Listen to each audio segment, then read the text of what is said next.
Welcome to A1R Psychic Radio here on Moonstruck TV. You're here with Amanda Hall Psychic all the way from the Gold Coast. I was going to say what an amazing week it's been. It has, I suppose, in some ways, if you want to look at all the weather events that have happened around the world. But I don't know whether we actually use the word amazing in the same thing, in the same sentence. But I'd like to sort of start the show with let's, have a little moment to reflect about all the changes in the weather and the people that have lost their homes and things that are precious to them in this last 7-day period. And there's too many places to mention that have had weather events. I think we just collectively send our prayers and our positive thoughts, and if there's some small way that you can help, that'd be great. But I think we need to just band together as a world and sort of say it's collectively all of our problems. It's not just the people that are going through these events. So to kick tonight's show off, we're going to start with the Simply Tarot card of the week, and I must confess, the first card that I drew I didn't particularly like because it was about negativity and changes and catastrophes, and it was the Tower card, and I quickly put that back because I thought we've had enough of that. Let's try and find a positive card. So my second draw, and I don't normally do 2 cards, but I did this week because I just felt we'd had enough of sudden changes in the world. Let's have something positive. And I'm pleased to say I drew a very positive card, which is the 10 of Pentacles. And I'd like to focus on this one for the next 7 days. Money improvements, the signing of money agreement. So it's a time when we can start to look at our own personal finances, our business finances, and maybe sort of look at, is there anything that needs changing or updating or upgrading in our lives connected to money?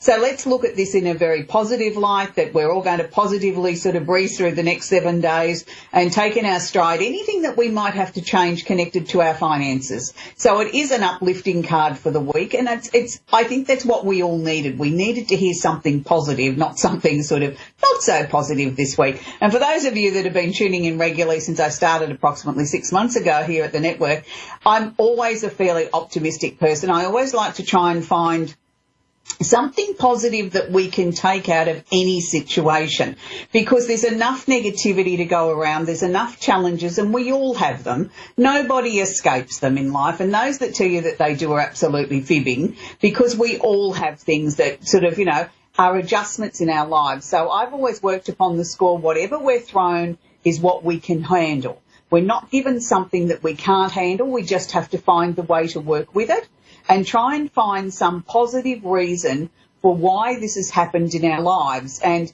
here in Australia, look, I've been through bushfires, I've been through floods, I've been through lots of disasters in my lifetime, and I've always been able to look back and find something positive to smile about in the wake of that, when things have settled down and you've started to get your life back in order again, and you look back in hindsight and you say, well, wow, it was a horrible time in my life, but hey, I met this amazing person, or this miracle happened, or this happened in my life and it changed the course and direction of my life for the better, that maybe I was a little bit stuck. Maybe I was a little bit too stubborn and pig-headed and didn't want to make changes in my life, so the universe kindly made them for me.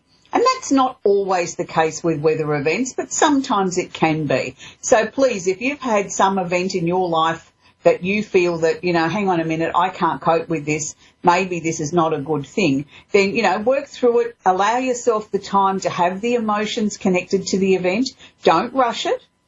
Grief takes on many different forms. It's not just the loss of a person.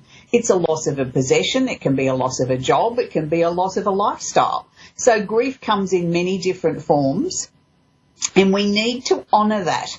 That's part of the healing process, is allowing ourselves to feel sorry for ourselves, even if it is only for a short space in time. For me personally, I don't like to dwell too much. I like to sort of, yes, you have the half a day or the day where you feel sorry for yourself, and then I give myself a stiff talking to and say, right, come on, get up off your tail and let's do something. There's got to be something positive we can take out of this. But everybody's different. And everybody's wired differently, and I think we need to acknowledge that, and we need to honour that in ourselves, that not everybody has the same coping mechanisms or is able to bounce back quickly after an event. So please be very kind to everybody that you come in contact with in the next 7 days, because you don't know what their personal journey's been. So we're going to move on to what's actually happening around this amazing universe of ours. And I am so relieved to say that Mercury has well and truly gone direct. It's been direct now for a week, so we can finally breathe a sigh of relief, People have their listening ears on. We're starting to feel that communication is starting to clear up. Anything that went haywire is not happening now, so it's good. It's sort of like we can breathe a sigh of relief. But we also had Saturn, the planet of discipline, and restriction in our lives also went direct as well at about the same time as Mercury. So it's really like a terrific weight has been lifted off all of us, that we can finally start to feel as if we can move forward. But we still need to err on the side of caution when it comes to communication, because Mercury is holding hands with Mars, and Mars sort of likes to be a little bit impatient and wants to get everything done yesterday. And Mercury sort of likes to be a bit more thorough than that. Mercury likes to make sure that they've done all the research, really understand what they're communicating about or trying to bring into their lives. Because it's in the sign of Virgo, which is it's very grounding, but it's also the time when we need to be very methodical. So it is the perfect time if we have to go over a contract, if we have to have a heart-to-heart with somebody where we really need to get them to listen and sort of look at the facts and really examine what's being presented. Now is the perfect time for that. So it's maybe not the perfect time to go and ask for that raise in salary from the boss, because maybe he might sort of look a bit harder at your work performance and may decide that you're not up to scratch and you don't deserve a rise. So just be very careful if you're going to go for a pay rise. But for everything else, I think it's a great time for communication and really understanding and listening to people that might have an issue with us, or sorting out family squabbles, things like that. It's the perfect time for those sort of things. So each week we also focus on a little mini astrology lesson, and we're up to the planet Jupiter. Now, Jupiter is one of those amazing planets that sort of people sort of really feel quite excited when you start talking about Jupiter, because Jupiter is the planet of luck, opportunities, expansion in our life. And people think of the word luck and they think, you beauty, I'm going to win the lottery. Or you beauty, I'm going to win the lotto, or whatever the game of chance is. It's not always that simple. It's not always about winning or gaining something for nothing. But Jupiter is the planet of opportunity. And we can create our own luck. We can create our own opportunities if we understand where Jupiter is in our chart and how to best work with it. This week we're working with the next 3 signs of Jupiter in Cancer, Leo and Virgo. So let's start with Cancer. Jupiter in Cancer is said to be sort of a little bit of an uncomfortable match here, because Jupiter's sort of saying, let's get moving. Jupiter wants to do everything in a big, loud, dramatic, ostentatious sort of way. And the Cancer energy says, now hang on a minute, let's just slow this down a little bit. I have to feel my way. I can't just bowl on in somewhere and say, hey, I've arrived. So it sometimes can be a little bit uncomfortable here as we sort of try and bring Jupiter in alignment with the Cancer energy and vice versa. I'm not saying it can't work. I'm just saying once we harness the energy of Jupiter and allow the Cancer energy to sort of feel their way through, I feel this can be a very powerful placement of Jupiter, because it allows the best of both worlds of this, great determination, but also this great intuition. So it's something I think that somebody that has Jupiter in Cancer really needs to sit down and understand and look back at some of the areas of their life where maybe they weren't necessarily in harmony and how they could have done it differently and ended up with a better result. So moving on to Jupiter in Leo. Well, I mean, really, is there anything we can say about this? Jupiter wants everything on a large, exaggerated, huge scale, and let's do it in a dynamic sort of way. And the Leo energy, of course, is I'm here to perform, and of course I'm the best. And didn't you know I'm the king of the jungle? And so everything that I say or do has got to be right because I've said so. So, they really do go well together, but sometimes maybe that's not such a good thing. Of having too much of a good thing can sometimes be to your detriment, because sometimes you don't know when boundaries should be placed. So just err on the side of caution. If you have Jupiter in Leo, I'm not saying you can't create some amazing opportunities and do it in a positively dynamic way that people won't forget in a hurry, but just make sure that you don't tread on the toes as you go along. Now, Jupiter in Virgo, this is a very interesting placement because, as we've established, is Jupiter likes to expand and open up doors and open up opportunities, and Virgo is so methodical, is so practical, is logical, down to earth, wants to sort of really analyse and understand everything and sort of, go over the figures and go over the paperwork again and again and again to make sure that there's absolutely no mistakes. So sometimes this can frustrate Jupiter a little bit because Jupiter says, well, come on, we've done that twice. How many more times do we need to do it? Let's get going. We're going to miss the opportunity. So I think Jupiter here gives the Virgo energy a little bit of a hurry up and says, come on, let's get your act together and let's get out the door, where Virgo sort of tries to slow Jupiter down a little bit and says, well, hang on, have you really done your fact-checking here and made sure that this is a golden opportunity, or are you just letting your imagination run away with yourself? So you can see the difference as we move through the signs that how the planets work with each other, and they are literally visiting that particular energy. And that's why they have to learn to get on together. It's a little bit like people in the world. We all have to get on with different people, and sometimes some people are more comfortable and easier to work with and get along with than others. Well, it's the same with the planets and the energies. So next week we'll go on to our third part series of Jupiter, where we will look at it going through Libra, Scorpio and Sagittarius.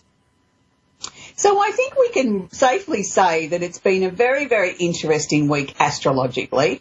The moon is sort of calmed down for the moment. We've got no more eclipses. We haven't got any full moons or new moons just yet. Next week we will. But we can all sort of just breathe a sigh of relief, I think, and just allow things to just flow for the moment and sort of say, okay, right, it's time to sort of almost regroup a little bit. We've had an equinox. It's now time to sort of just start looking at what am I responsible for the remainder of this year as I go into the last quarter of this year? Have I achieved the things that I set out to do at the beginning of the year?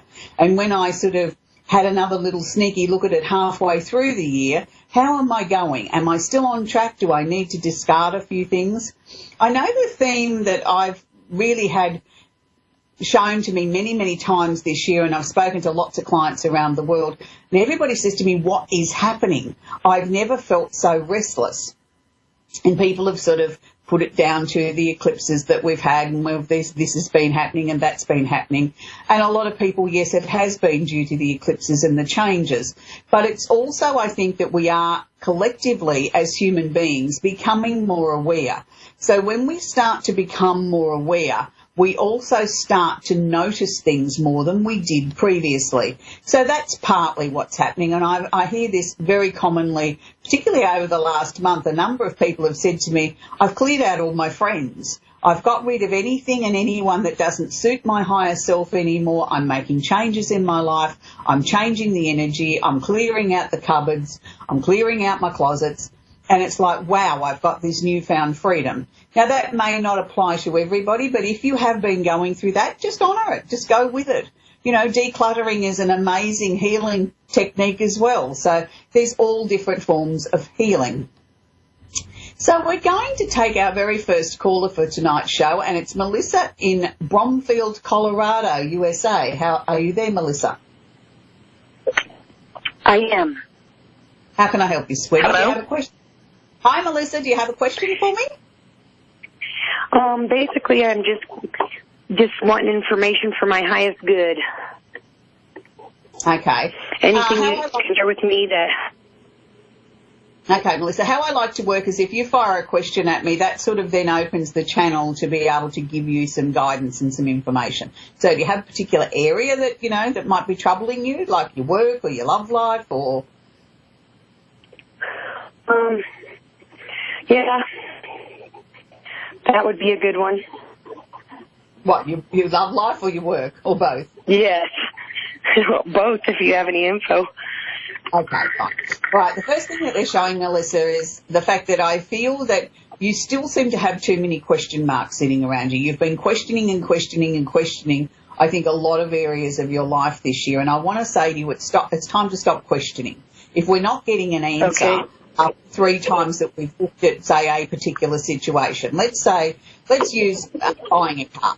You know, you've been down and you've looked at the red car 3 times, and after three attempts of looking at it, taking it for a test drive, you still aren't sure. Well, then the answer is leave it alone. You know, maybe not the right thing, or it's the right time to get the answer, And the same applies to any other area of your life. I think you've been questioning too many things and really not getting what you consider to be a satisfactory answer. Now, let's approach the love first. I feel that in the past you have been very severely let down in many times, not just with love affairs, but with people that were close to you, people that you thought should have had your best interests at heart. And it's sort of like you're a little bit disillusioned with the word love. Whether we want to apply it to relationships or friends or relatives, you're still very disillusioned with just the word love. So I feel now what we need to do is not that you've done anything wrong.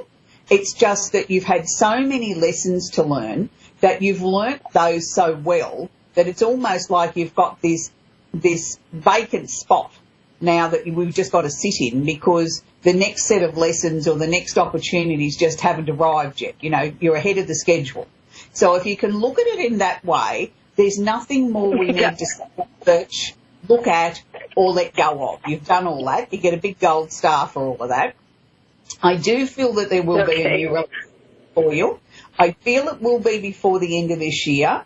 And I'm going to say to you, it feels familiar to me. Now, I'm not saying you're going back to a previous lover. What I'm saying is the person feels familiar to me, as if you've met them before, or you might have gone to school with them, or you knew them in some sort of way, but there's never been a romantic connection before. So that can be a very vague sort of way to describe it. It could be somebody that you met, 6 years ago when you were off at a conference and they sat three tables away from you when they said hello to you. And it'll still be familiar to me because it's not completely brand new. So don't sort of sit there and try and sort of work out who it is. Just let it flow. I'm sort of looking at towards the end of October, November, that person coming into your life. I feel it will be a slow growing situation, but I feel it's a good solid connection. He has brown hair, blue eyes, about 5'9", 5'10" in height, average build. He's got a nice personality. What you see is what you get, a very straightforward sort of man, no BS around him. I think the two of you can, build quite a nice connection there together, and that's good, because finally you'll have somebody that you can trust and somebody that's not going to lie to you, and I think that's very important to you. And, plus, he's got to be good looking and you've got to have some fun as well. But, those other things are very important to you. You believe in the truth, and so does this man. So that's a really good connection there. Yeah, so now amazing. Yeah, it will be amazing because it's time that you had the right partner by your side. I'm also going to say to you, as far as work situations is concerned, at the moment I don't particularly feel you're in the right job, but I don't feel it's the right time to make a change just yet either. I think it's a time to sort of look at what skills you've got, look at what you'd like to do if you were to change your job, and then look at, do I have the skill set for that? It may require, going back and updating some skills. It may require going back and doing a course or getting some other skills, because I just don't feel that the type of career that you're in is where you want to stay. I feel you're ready for a change, but it may not be a complete, but it might just be a I've been in housekeeping for 3 years. Yeah, you want to get out of that though, don't you? Yes, that's exhausting. Yeah, but I sort of felt that you wanted a complete change. Like I felt you were going to work more with your mind next time, not so much with your hands.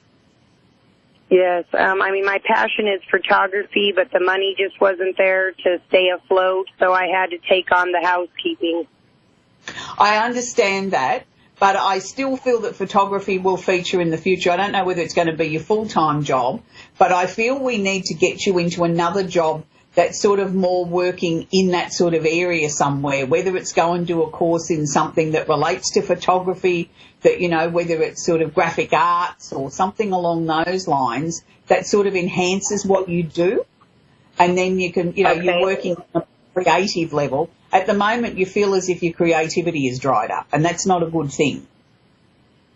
Yeah, no, it is. I'm drained 100%. You've just been right on with everything. Like, there's so many questions, so when you say, what is your question, my brain says, where do I start? I understand that, but I think if we focus on those two areas, and like I said to you, if you've visited it 3 times and you haven't got an answer, or you've still got question marks, then leave it alone. It's not the time for the answer. So, but I think if you focus on looking at how we can get you into another career that can get your creativity flowing again, and then maybe somewhere down the track the photography can come in and overlap with it, that'd be fantastic. But let's look at something that gets you into creativity, because I feel that will create openings for you. So I think you need to be sort of what you could do that, you know, you might need to go back and do some training or some study for, but you know, when you're working towards something like that, it's surprising how you won't feel as exhausted with this job that feels like it's getting you nowhere, because you're working towards something. So I feel, you know, that's your homework to get on with. But I think everything in your life is about to turn around now, Melissa, and I thank you very much for your call. Have a great evening. Yes, thank you so much for your time. I appreciate it. My pleasure. So we're going to go to Mary in St. Cloud in Minnesota, USA. Are you there, Mary? Yes, I am. How can I help you this evening, Mary? Well, I'm kind of in a crossroads right now. I'm thinking about moving back home, but I would need to find housing and a job, and I really don't know what I should do. Okay, that's a really tricky situation for you, because there's part of you that says this is what I need to do, is to go back home where it's familiar, where I feel safe, where I feel comfortable.